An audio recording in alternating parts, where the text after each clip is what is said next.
Welcome to Sweet Life Beat Life. We hope this video helps. In this video, I will explain how to use Ghost Game Pass in Pressure.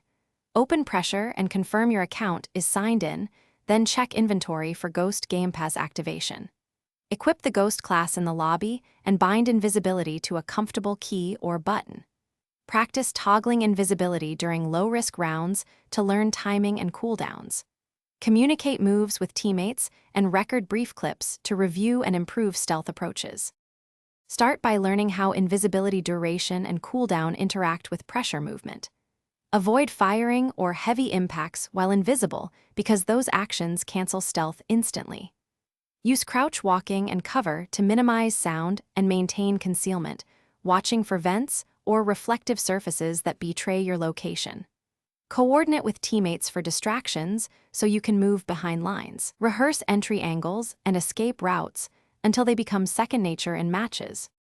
If you're finding this helpful, please subscribe and hit like so I can keep sharing useful pressure tips.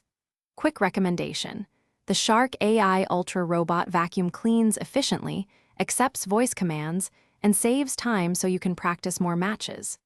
It's a solid upgrade if you want a tidier gaming space without lifting a finger. Peek the description for the link and extra deals, then now let's get back to the video. Master timing by syncing invisibility with objective spawns and enemy rotations for decisive plays. Blend into shadows and debris to make the Ghost Game Pass more effective, and avoid open sightlines during activation. Practice quick peeks to bait reacts, then commit when opponents are displaced. Maintain situational awareness for flanking enemies and listen for footsteps to avoid counterplays. Keep routines varied so opponents cannot predict your ghost movements.